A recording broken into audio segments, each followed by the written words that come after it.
Mara baada ya klabu ya Simba kumuongezea mkataba kiungo mshambuliaji wake raia wa Kongo Elie Mpanzu Kibisawala, lakini leo hii imeibuka mapya ikisemekana wamemuongezea mkataba mchezaji huyo, lakini kubwa zaidi shinikizo limetoka pale ambapo alikuwa anahusishwa kujiunga na kikosi cha Young Africans, kwamba kulikuwa hakuna ulazima kutumia gharama kubwa kumuongezea mkataba mchezaji huyo kwa sababu kilinganisha kiwango chake kwa hivi sasa kimeshuka tofauti na pale awali. Fungameza kiufundi, hiki ambacho kinachozungumzwa kweli kina mantiki ama ni watu tunazungumza?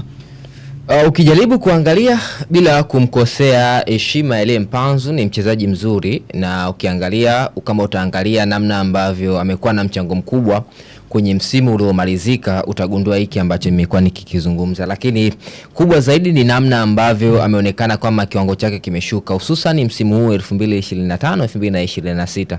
Tukimzungumzia Elie Mpanzu kwenye msimu huu bado hajaonesha kitu ambacho watu wengi walikitegemea kutoka kwake, tofauti na namna ambavyo alijiunga katikati mwa msimu uliomalizika. Anaonekana miongoni mwa mchezaji ambaye ni tegemezi kunako kikosi cha Simba. Ikumbuke kuna wakati mpaka kuelekea katika dabi ya Kariakoo watu walikuwa wanazungumza vitu vingi, hususan walikuwa wanazungumza nyinyi mna nani, sisi tunaelie Mpanzu. Hii kutokana na mchango mkubwa na performance kubwa ambayo alikuwa nayo katika msimu uliomalizika. Lakini kwenye msimu huu inaonekana kwamba kiwango chake hakipo katika hali yake nzuri, na wakisema kwamba kuna vitu vingi ambavyo vipo nje ya uwanja ambavyo vimekuwa vikimsumbua, hususan matatizo ya kifamilia.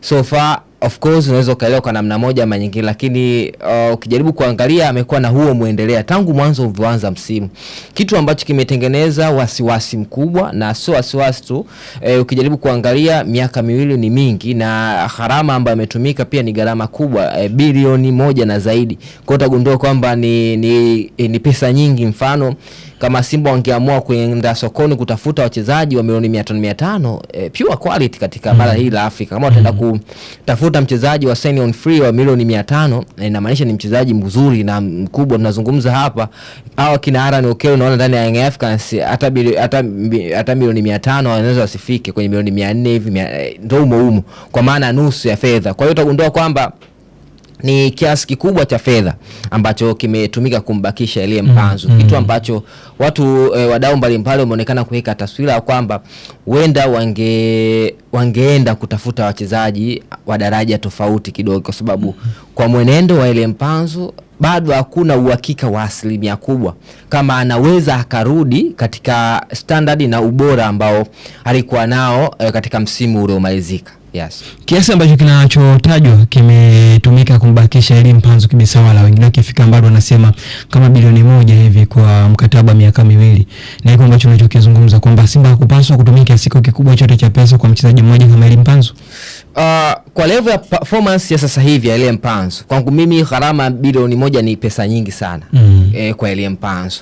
Nadhani kitu ambacho kimewasukuma Simba ni kutokana na maneno ambayo amekuwa akizungumzwa nje ya uwanja. Unajua Elie Mpanzu amekuwa ni mchezaji ambaye tangia dirisha kubwa la usajili amekuwa akihusishwa zaidi na Young Africans.